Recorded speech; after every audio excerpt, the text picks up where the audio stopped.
All right, Jamey, your buddy Dave Richard wanted me to ask you, points per chest hair league, Will Brinson or Adam Azer? Yeah, I saw that. That's 100% Will Brinson.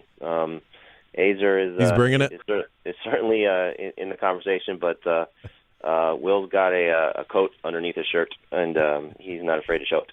All right, serious question, as serious as fantasy football can be at least. Where are the out-of-nowhere stars this year? The guys like we had this list last year. Julius Thomas off waivers was a monster. Alshon Jeffrey, Andre Ellington, Nick Foles. And you've got guys that have been serviceable, Jerick McKinnon's and the Ahmad Bradshaws of the world, but there hasn't been those guys this year. Where are they? Yeah, I mean, it hasn't been sustainable. I would say, I was just thinking quickly as you were, mentioning the guys from last year, but Larry Donnell, would probably be the tight end so far. Brandon Oliver, prior to last night, has been probably the running back, for at least a 3-game stretch. The receivers, it's kind of been, short spurts. Andre Holmes for a couple games, Brian Quick for a couple of games. We'll see who maybe finishes strong in the second half. Denard Robinson, Bryce Brown, Trey Mason, these guys can all fill that role. It's just been, not the sustainable situation of a Thomas or a Gordon. I guess you could look at maybe Dwayne Allen at the tight end position. He's been pretty good so far, for a guy that wasn't drafted heavily across the board. You mentioned Bradshaw. I think everybody knows who he is. It just wasn't expected because of the injury. So we'll find out, who's going to be the second half, under the radar guys. There's probably a few guys you could look at and say, okay, there's potential for this particular guy, at the quarterback spot. It's always week to week at that position, but maybe Zach Mettenberger, steps into the Titans and runs away with the job. I think, like I said, there's a few running backs that we just saw in the last week emerge because of injury.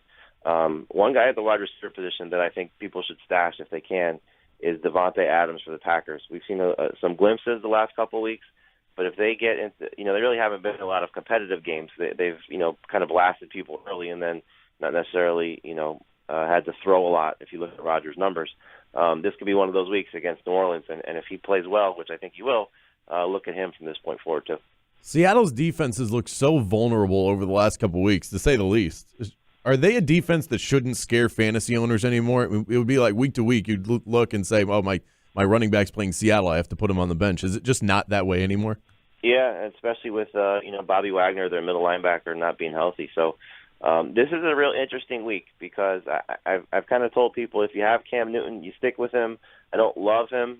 He's actually on my bust alert and start him, sit him. But if he's been your guy, you don't have to run away from it unless you really want to, which is understandable. But with the Panthers' offensive line being as problematic as it's been, and Seattle not being able to create turnovers or really get pressure on quarterbacks, if Jonathan Stewart and Cam Newton have big weeks this week, then the Seattle defense I think is not necessarily a team you should worry about, especially if you have good offensive players facing them. The Panthers just have that weak offensive line. But also, everybody's still holding on to the Seahawks DST and saying, okay, this will be the week, and I totally understand that. But they should definitely be in the mix of defenses that you start to stream because there's just no consistency from them right now. All right, this is kind of a weird statement to make, especially about the being the caliber of player that he is. Calvin Johnson might play, and I think that's the worst possible nightmare for Calvin Johnson owners.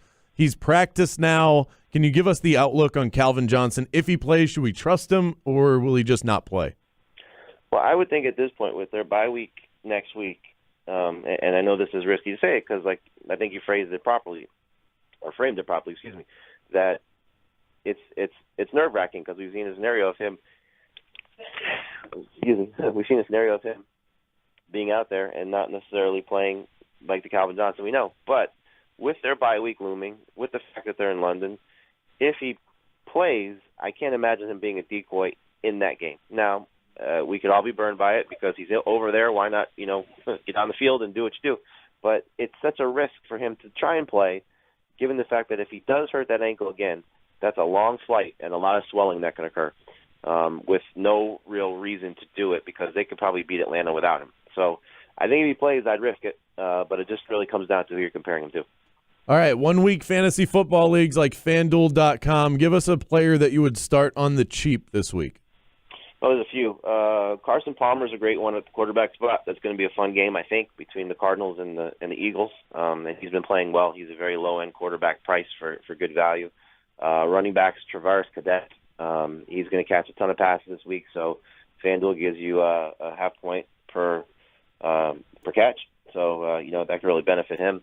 And then Jordan Reed at the tight end spot. He burned a lot of people last week, but it's a really great matchup for him against Dallas. So he could be, really benefiting from Colt McCoy and some of those passes. So I think those are three guys at three spots you can look at. A lot of good running back value this week. I do a good value, bad value column for on our site for FanDuel, so you can check that out sometime later today on CBSSports.com.